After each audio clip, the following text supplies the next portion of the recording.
उत्तम श्लोक मतः कीदृग्विध प्रभु भक्ति यूप पूज्येत कीदृशी सद्भिरादृता। बड़े बड़े संतों का बहुत वर्णन शास्त्रों में सुनने को और पढ़ने को मिलता है। भक्ति की प्राप्ति संतों के बिना नहीं होती, भक्त से ही भक्ति जागृत होती है।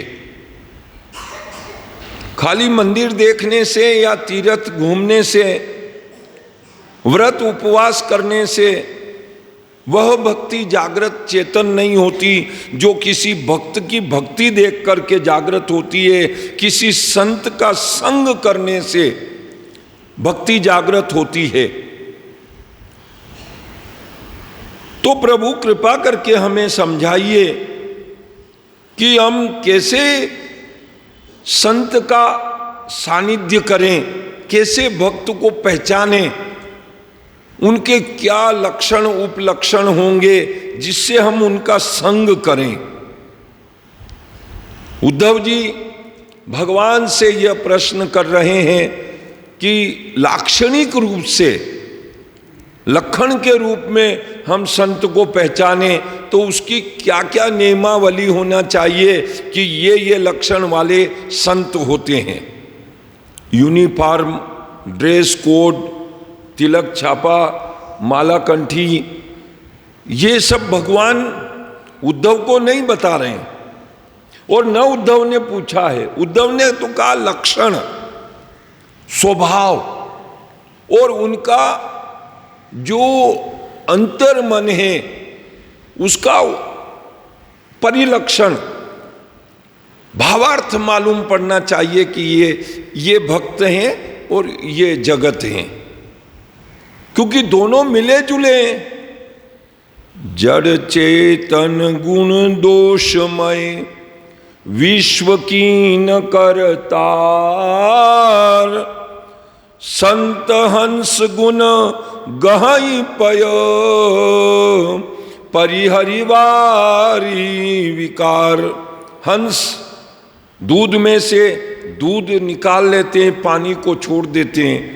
ऐसे जो जिज्ञासु हैं, जो भक्त हैं, वो संत और असंत, भक्त और अभक्त दोनों मिले जुले हैं दुनिया में।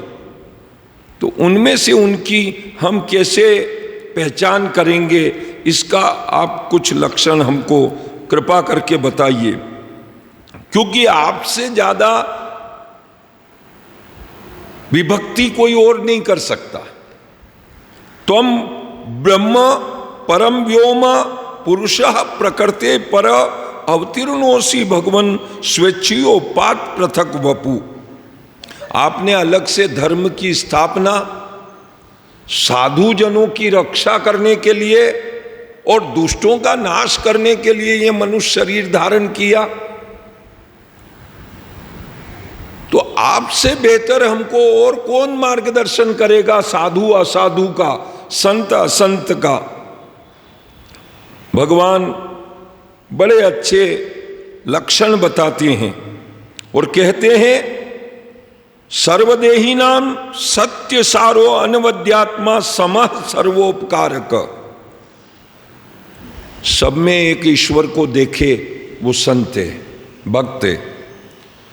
सबके भीतर परमात्मा को देखे, सत्य की कदर करे।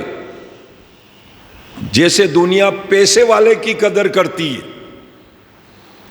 आदर करती है, और इतने बड़े आदमी आ गए, आओ आओ आओ साहब, पधारो पधारो साहब, अरे अरे आप आगे बिराजो साहब। उनको देखते ही जगह खाली कर देते हैं लोग। ऐसे जो निरंतर सत्यवान, सरलता वाले और भगवत भक्ति परायण जीव की कदर करे, आदर करे, उनका नाम संत है। जिनमें किसी प्रकार से संसार की कोई इच्छा नहीं है, संसार की कोई इच्छा नहीं है, क्योंकि ये संसार तो सपना है। ये मिले तो क्या और न मिले तो क्या। अरे भाई, धन प्राप्त हो तो सुविधा है, और दुविधा में भी अगर जीना पड़े अर्थ के अभाव में तो क्या फर्क पड़े, जीवन तो गुजर ही रहा है। भाई ये थोड़ी है कि कोई महल वाले ही जीवन जिएंगे और झोंपड़ी वाले नहीं जी पाएंगे, साजो सामान और सम्मान वाले ही जी पाएंगे, गरीबी वाले नहीं जी पाएंगे क्या। तो मिला तो क्या और नहीं मिला तो क्या, इस चीज का कोई गम जिनके मन में नहीं है, और जो मस्त हैं यथोपलब्ध यथा उपलब्ध भाग्य में, जो मिला है मुकद्दर से वो बहुत मिला है, ऐसा जिनके मन में संतुष्टि है, स्वयं संयमी है, मन को रोक रखा है, मधुर स्वभाव जिनका है, संग्रह और परिग्रह इकट्ठा करना, सामानों को इकट्ठा करना, धन को इकट्ठा करके रखना, धन का आसरा ढूंढना, जिनके स्वभाव में नहीं है। धर्म को संग्रह करना जिनका नजरिया है, अधिक से अधिक नाम जप, अधिक से अधिक पाठ, स्वाध्याय, भजन कीर्तन, सत्संग, कथा वार्ता, ये आत्मा की खुराक है। ध्यान, सुमरन, ये आत्मा की खुराक है, धन रक्षा नहीं करेगा। तो धन के संग्रह की बजाय भजन बल संग्रह करने की जिनकी प्रवृत्ति हो, उनको आप भक्त समझिए, उनको आप संत समझिए। आलस्य नहीं है, प्रमाद नहीं है, और हर समय मेहनत परिश्रम सतत करना है, अपने शरीर के लिए, परिवार के लिए मात्र नहीं, धर्म के लिए भी जो निरंतर प्रयत्नशील हैं, परोपकार कार्यों में प्रवृत्ति है जिनकी, वो भक्त हैं निश्चित तौर से।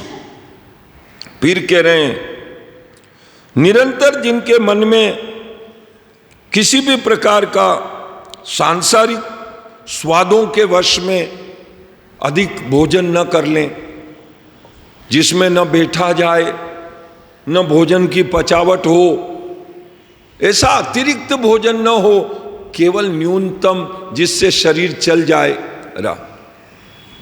आइए साहब पधारिए, न्यूनतम भोजन हो जाए, परिमित भोजन हो जाए, उसका ही आहार करे। भूख प्यास शोक मोह जन्म मृत्यु, इन सब के प्रति ईश्वरीय न्याय उसको स्वीकार करें, सभी के प्रति मित्र भाव, सबके प्रति स्वागत का भाव। आइए साहब पधारिए साहब, विराजिए साहब, सेवा लीजिए साहब। ऐसी सहज भावना जिनके मन में हो, निरंतर बाहर से मेरा शरीर क्या है,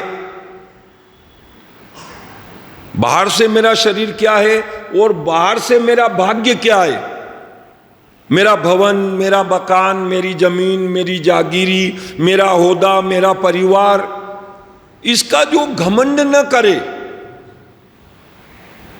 धन बल परिजन गुण चतुराई, किसी प्रकार से इनका गुमान घमंड न करे, किसी प्रकार की अपनी उपलब्धियों पर इतराए नहीं। शरीर है तो ईश्वर का,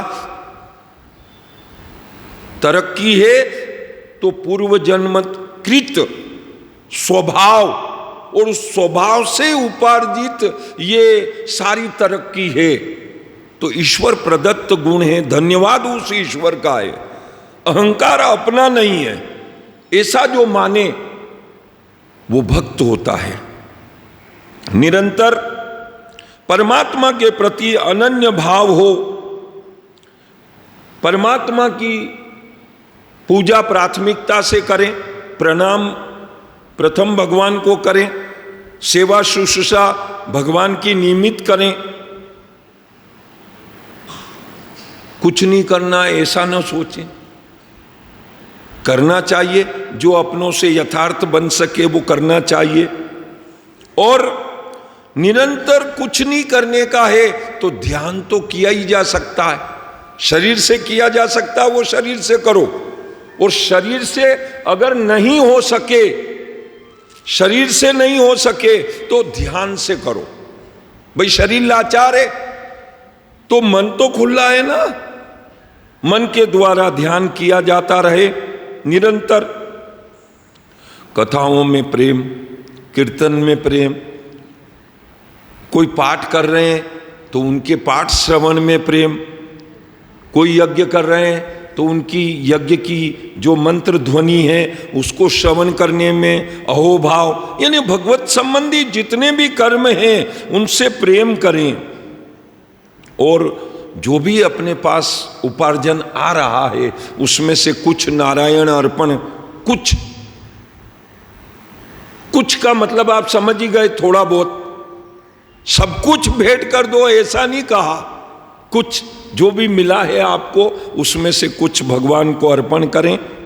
और जब भी कोई पर्व आदि मनाए जाएं, अपने को जरूरत नहीं है लेकिन पब्लिकली प्रोग्राम है कि आज वहाँ उत्सव मनाया जा रहा है, आज वहाँ भागवत जी का जुलूस निकल रहा है, कि आज वहाँ ऐसा आयोजन हो रहा है, वहाँ भगवान की सवारी निकलेगी, जन्माष्टमी है, शिवरात्रि है, भाई श्रावण की शाही सवारी है, या अमुक प्रकार का कृष्ण जन्माष्टमी है, तो उन पर्वों में भी भाग लेना चाहिए। नहीं, हम नहीं जाते वहाँ, हमारे को कोई जरूरत नहीं है, हमारे में ईश्वर विद्यमान है, ऐसा सोच करके दूसरों की भावना को ठेस नहीं पहुंचाना चाहिए। और जैसे बच्चे लोग हैं, युवा लोग हैं, इनका सब उत्साह उस जुलूस में बढ़ता है तो इनका उत्साहवर्धन करना चाहिए। सब लोग जा रहे हैं प्रवचन सुनने तो अपने को जरूरत नहीं है, निश्चित ज्ञान मिला हुआ कि ये सुमरन करो, ये साधना करो, ये अभिषेक करो, वो अपना निजी कार्यक्रम है। उसके बाद सामूहिकता में भी भाग लेना चाहिए, ये भक्त का लक्षण है। उससे आपका अभिमान निम्न स्तर पे जाएगा और आपकी भक्ति और प्रेम उच्च स्तर पे ऊंचा उठेगा। अगर आप किसी से मेलजोल नहीं करोगे, आप किसी के संपर्क में नहीं आओगे तो आपके अवगुणों का पता क्या चलेगा। समाज के बीच में आप घूमोगे फिरोगे, उठोगे बैठोगे, बोलोगे चालोगे तो समाज आपके अंदर जो अच्छाइयां हैं उनकी चर्चा भी करेगा और आप में जो अवगुण हैं उनकी बातें भी करेगा। तो आपका आत्म सुधार दूसरों के संपर्क में आने से बनेगा। तो भक्त का यह लक्षण है कि वो मान गुमान घमंड और अभिमान में ना गुमराह हो, और जो भी सामाजिक कार्यक्रम हो रहे हैं उनका पालन करें, श्रद्धा रखें। अरे कोई नास्तिक आ गया, उसने भगवान का विरोध कर दिया, कहाँ माथा झुका रहा है यहाँ, ई कागला टीचीरा अणा भगवान ने अणाती कागलो तो नवड़ी नहीं रहो ने अवगुण भगाएगा थारा, क्या माथो न मरो अणा ने। अरे ये देखो महंगा भाव का घी, ये देखो मक्खन, ये देखो पंचामृत, ये देखो ये शहद, ये भगवान पे ढोला जा रहा है, कितना फिजूल खर्ची हो रही है, महंगे महंगे फूल बिखेरे जा रहे हैं, कहाँ बिगाड़ा कर रहे हैं, गरीबों को खिलाओ। अरे मूर्ख, ये भगवान है, ये नारायण है, और यहां भाव से भक्ति होती है। मैं भाव करूंगा कि मैं ईश्वर को अर्पण कर रहा हूं तो ये ईश्वर के प्रति ये समर्पण है मेरा, और उस ईश्वर के प्रति समर्पण को ईश्वर के नाम से प्रणाम करके नमस्कार करके नैवेद्य लगा रहा हूं, ईश्वर जरूर इसे अंगीकार करेगा। और जो बच्चा खुच्चा प्रसाद है वो जो जिनका भाग्य है उनको मिलना चाहिए। घर बैठे ही हम सबके घर के ठेकेदार तो हम नहीं हो सकते, वो तो शासन की जिम्मेदारी है कि जिनके घर लेटरिन नहीं बनी उनके लेटरिन बनावे सरकार, जिनके मकान नहीं है उनको 2.5 लाख का मकान बना के दे, हैं? जिनसे बच्ची का ब्याह नहीं हो रहा है उनका ब्याह सरकार करे, जिनसे बच्चों की परवरिश नहीं हो रही तो आंगनवाड़ी में विविध चीजें सरकार पहुंचा करके उनके बच्चों की परवरिश करे, वो गवर्नमेंट की प्रयास है। लेकिन भक्ति करना ये हमारा व्यक्तिगत जिम्मेदारी है, इस व्यक्तिगत जिम्मेदारी को हमें करना। उनने लिखा है बहुत बारीकी से, कुछ नहीं घिसता है इंसान के शरीर का। यदि मंदिर में गया झाड़ू पोंछा लगा रहा है, गुरुद्वारे में गया झाड़ू पोंछा लगा रहा है, बर्तन मांज रहा है, लिपापोती कर रहा है, छिड़काव कर रहा है, जाले झड़क रहा है, कई प्रकार की सेवाएं मंदिर में, उन मंदिर की सेवाओं को यदि वो कर रहा है तो निश्चित तौर से उसका अभिमान गल रहा है, उसका अभिमान धुलेगा वहां। जैसे वो मंदिर की गंदगी साफ करेगा वैसे उसकी वृत्ति में जो अकड़ रूपी अभिमान है वो भी धीरे धीरे विकार रूपी मेल अंदर का अभियंतर भी उसका साफ होगा। इसलिए धर्म स्थलों की स्थापना के माध्यम से हम अपनी आत्मा का सुधार करते हैं। बहुत छोटी सी बात है। लोग पूछते हैं ये सूर्य नारायण को जल चढ़ाया जा रहा है, ये जल तो यहाँ जमीन पे गिर रहा है और ये तो यहाँ तुलसी के क्यारे में गिर रहा है, ये कोई सूर्य नारायण तक पहुंच रहा है क्या? ये हवन कर रहे हैं तो ये अग्नि को आहुति लग रही ने सब राखोड़ो वहीरो यो। तो उस आदमी को गुस्सा आया, उसने 2 4 5 गालियां लपक करके उगाड़ी नागी बोल करके दी उसको। काट दूंगा मार दूंगा ऐसी गालियां बोला। तो क्यों, काय की मिर्ची लगी तेरे को? बोले क्या गालियां बक रहा है? तो तू तो यहां बैठा है, तेरे माँ बाप तो वहां घर पे बैठे, गाली दी तो उनको कैसे पहुंच गई गाली? तू काय को करंट खा रहा है? गाली तो उनको दी ना मैंने जिनने तेरे को पैदा किया, उस खानदान उस कुल को गाली दी, तू काय को करंट में आ रहा है? ओए मैं सुन रहा हूं। तो बोले समझ ले, ये जो यहाँ सूर्य नारायण को जल चढ़ाया जा रहा है, ये जो यहाँ हवन को आहुति दी जा रही है, ये भी वहाँ भगवान को पहुँच रही है, क्योंकि मेरी आत्मा इसको देख रही है, तो मेरी आत्मा के माध्यम से परमात्मा को पहुँच रहा है। इसलिए हमारे यहाँ ऐसा कहा गया कि कम से कम जिन पितरुओं ने हमको जन्म दिया, जिनने हमारी आशा रखी और जिन्होंने हमारी मिन्नत मांगी और जिन्होंने कोशिशें करी हमारी परवरिश की, उनको कुछ न बन सके तो जल का तर्पण तो कर दें। हम जल का तर्पण तो कर दें, इससे गए बीते तो नहीं। हम मिठाई नहीं खिला सकते, जाने दो, फल फूल नहीं खरीद सकते, बड़े महंगे हैं, पर जल की अंजलि देने में क्या जाता है? जल की अंजलि तो दे सकते हैं ना, वहां से भी अपने पितरों को तृप्त किया जा सकता है। कुछ नहीं बने, ब्राह्मणों को भोजन करा दो कभी कभार। अरे 1 महीने में नहीं करा सकते, अमावस्या को करा दो, कोई 12 को करा दो, हैसियत है तो क्या फर्क पड़ता है? ओम ब्राह्मणस्या मुखमग्निम आसीत, उसके मुखारविंद के द्वारा हमारे पूर्वजों को पुण्य प्राप्त होता है। क्या बिगड़ गया? एक गाय खड़ी है, उसको 1 रोटी दे दी, हरा घास दे दिया, नमस्कार कर लिया, अब वो तो घूम रही है उसके भाग्य को लेके। सारे पेट का ठेका हमने थोड़ी ले रखा है, सारे पेट का ठेका हमारा नहीं, हम तो एक अंशदान कर रहे हैं। उस अंशदान से हमारा क्या बिगड़ गया? वो जो मौन आत्मा बैठी है वो ईश्वर से कनेक्टेड है, ईश्वर से रिलेटेड है, ईश्वर से संबंधित है। आप अच्छी भावना किसी जीव को सुनाओगे, किसी वृक्ष को सुनाओगे, आपके अंदर वो आवाज रिपीट होगी। और आत्मा सो परमात्मा, आपके माध्यम से ईश्वर तक वो आवाज पहुंच रही है। ऋग्वेद, यजुर्वेद, सामवेद के मंत्रों के द्वारा सूर्य की पूजा ब्राह्मण देवता करते हैं। अब इतना सा तो अपन कह सकते हैं, ओम सूर्याय ब्रह्मणे नमः, ओम भास्कराय नमः, ओम आदित्याय नमः। इतने से 2 शब्द बोल के जल का लोटा चढ़ा दें, इसमें कौन बड़ा खर्चा हो रहा है। इससे भक्त की सरलता होती है, निरंकारिता होती है। कुछ भी सत्कर्म करते रहो,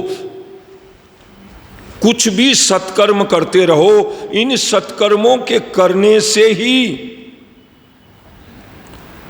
इन सत्कर्मों के करने से ही हमारा जो भाग्य है वो सरलतम बना रहता है। विविध पूजा सामग्री के द्वारा लोग विविध तरीके से पूजा करते हैं। कुछ ज़्यादा सक्षम लोग हैं, कई पानी की खेल बनवाते हैं, पक्षियों के कुल्हड़ घरों पे टांग देते हैं, उनमें पानी भरते हैं रोज, ताकि वो पक्षी जिनको कहीं पानी नहीं मिला उनको वहाँ कुल्हड़ में पानी मिल जाए। कोई दाना डालते हैं, कोई बगीचा लगवाते हैं, कोई सराय बंधवाते हैं, कोई विश्रामालय बनाते हैं, प्रतीक्षालय, कोई धर्म स्थलों में अपने नाम से कुछ निर्माण कार्य कराते हैं कि हमारे पिताजी की याद में, हमारी माताजी की याद में ये चीज यहाँ मंदिर में निर्माण कर दी जाए। ये सारे भक्ति के लक्षण हैं, ये संतों के लक्षण हैं कि अपने परिवार और अपने अहंकार से हट करके अपने को जो भी तन मन धन मिला है वो धर्मार्थ और परमार्थ में अपने को अर्पण करना है। आत्मा का कल्याण मुख्य 2 बातों से होगा, एक है ज्ञान का विचार और दूसरा है भक्ति का उपक्रम। भक्ति का उपक्रम, जैसा कि कल मैंने आपसे कहा था प्रवचन में, गए कल के प्रवचन में क्या कहा था कि उड़ने वाले हवाई जहाज 2 तरह के, एक हेलीकॉप्टर एक हवाई जहाज।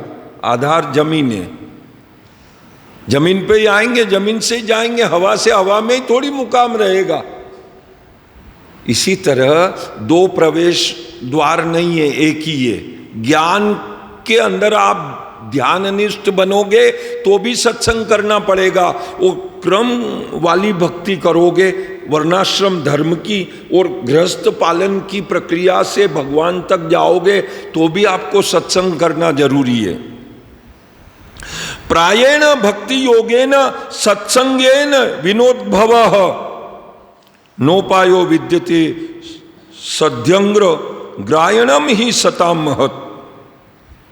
कुछ भी बने या न बने, सत्संग तो इंसान को करते ही रहना चाहिए, क्योंकि सत्संग ही वो प्रेरणा दायी जगह है जहां से आपका भाव सद्भाव बनेगा।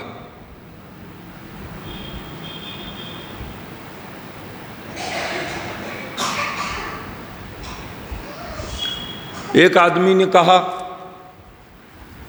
कि साहब पहला मु घणो धर्म स्थल पे जातो, मंदिर में जातो, गुरुद्वारा में जातो, घनी आस्था थी मारी, पर वहां कुछ ऐसा बदसलूकी का अशिष्टतापूर्ण व्यवहार मेरे साथ हो गया कि मैंने उबा मेल दिया, मंदिर जाना छोड़ दिया, अब मैं नहीं जाता हूं।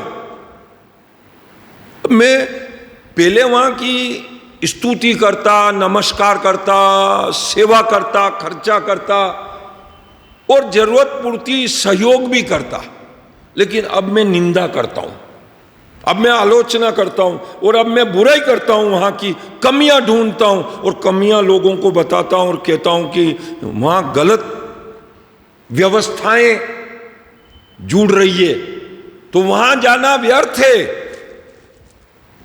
और न मैं जाता हूं न जाने की सलाह देता हूं।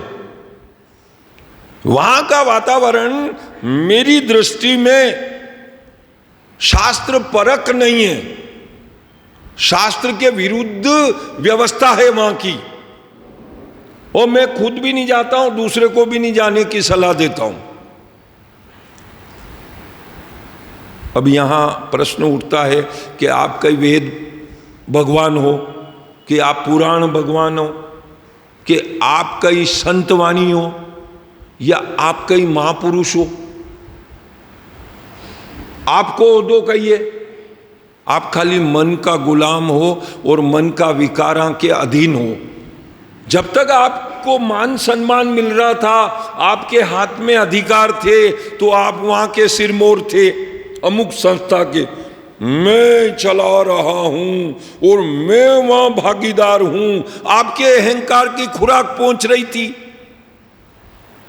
जिस दिन आपके अहंकार को हवा निकाल दी गई और साइड में कर दिया गया, ठहरो भैया ठहरो, मान जाओ भैया मान जाओ, अरे रुक जाओ, अरे शांति लो, अरे धीरज लो, ऐसा कहा गया, तो आपको लगा मेरे को, और मेरे को ऐसा टोक दिया गया, मेरे को ऐसे रोक दिया गया। कौन हो तुम? जो कुछ हूं वो मैं हूं। ये कौन बोल रहा है अंदर से? ये एहसास कौन दिला रहा है? शास्त्र से इसका मिलान करो, शास्त्र से इसका संबंध बनाओ, तो मालूम पड़ेगा। और रे रे रे रे, ये भीतर अहंकार है, आसुरी प्रवृत्ति है, जो 16वें अध्याय में भगवत गीता में सुनाई गई है और बताया गया कि आसुरी प्रवृत्ति के क्या क्या लक्षण होते हैं। भक्तों को पढ़ना चाहिए और उनको टेली करना चाहिए कि मेरी आदतें देवी संपदा से युक्त है या राक्षसी गुणों से युक्त है, देखना चाहिए, मिलान करना चाहिए शास्त्र से। भगवत गीता उसका विश्लेषण करती है। दंभो अभिमानम पारुष्य इत्यादि, आड्यो भी जनमानोस्मि को न्योस्ति सदृशो मया, मेरे बराबर कौन है, ऐसा अहंकार आसुरी प्रवृत्ति का बोधक है। भक्ति का लक्षण कुछ विपरीत है। अधम ते अधम अधम अति नारी, तीन मह में मति मंद अघारी, केहि विधिया स्तुति कराऊं तुम्हारी, अधम जाति में जड़मति भारी। जितनी अधमाई है, निम्नता है, जितनी साधारणता है, उसमें भी निम्न से निम्न प्रक्रिया से गंदगी में यह शरीर पैदा हुआ है, और गंदगी का ही पुतला ये संवर करके और ओढ़ पहन करके खड़ा है। और इसमें प्रभु आप कृपा करो तो ऊंचे वचन निकलें, ऊंचे विचार बने, और आप कृपा न करो तो ऊंचे विचार और ख्याल इस मेले पुतले के अंदर कहां से पैदा हो भगवान, कहां से चिंतन पैदा हो, बड़ा कठिन है। आप कृपा करो, आप दया करो।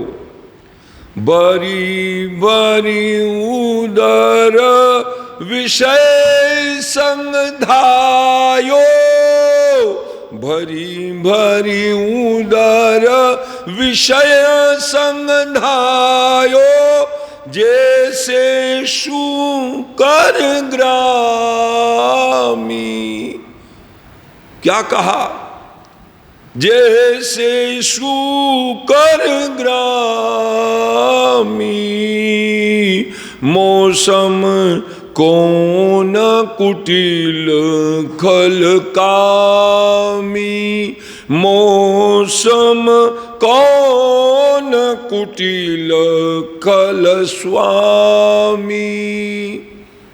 पेट भरियो और भोगा में लागी गयो, पेट भरियो और वासना को मलिन कीड़ो वही गयो, पेट भरियो और आलस्य और नींद के वश में हो गया। कहां भक्ति कर पाया, कहां भजन कर पाया ये भाव। तरे रोपी सहिष्णु न अमानी ना मान देन, कीर्तनीय सदा हरि। 3 प्रकार के भक्तों के लक्षण बताए। अपने आप को दरोबड़ी की जड़ जैसा बना के रखो, जो पूरी सूख जाए और पूरी पांव तले रुंध जाए, पर जब बारिश आए फिर उग जाए।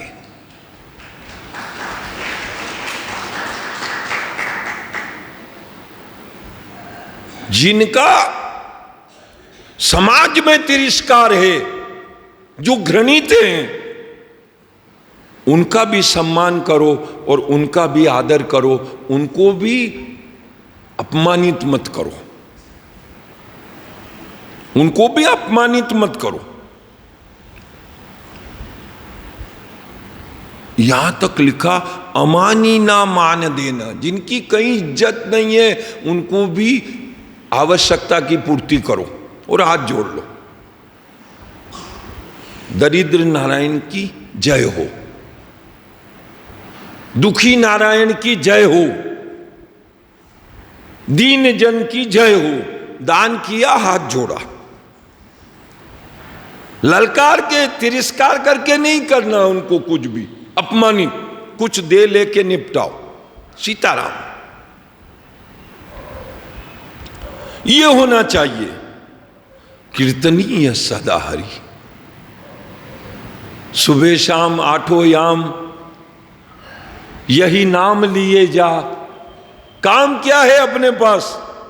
भगवान के नाम का स्मरण करते रहो। मनवा नाई बिचारी रे, मनवा नाई थारी मारी करता उमर खोई दई सारी रे, मनवा नाही विचारी रे, मनवा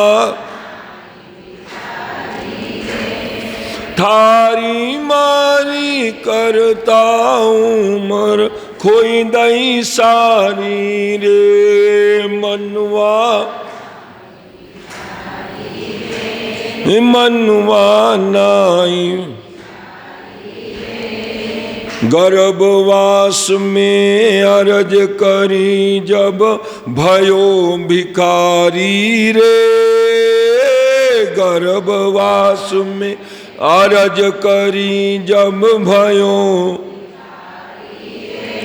नाथ बाहर काढ़ो मोकू, नाथ बाहर काढ़ो मो भक्ति करशू थारी, मनवा नाई विचारी रे, मनवा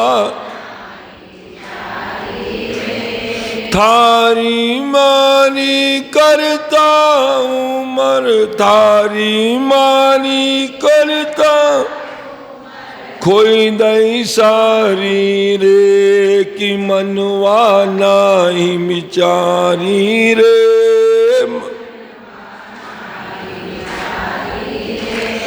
बालपना में लाड़ लड़ायो माता थारी रे, बालपना में लाड़ लड़ायो माता, भर यौवन के जोरे तिरिया, भर यौवन के जोरे तिरिया लागे प्यारी रे मनवा नाही विचारी रे मनवा नाही थारी मानी करता उमर थारी मानी करता खोई दई सारी रे कि मनवा नाही विचारी ए मनवा आज काल परसों पखवाड़े आज काल परसों पखवाड़े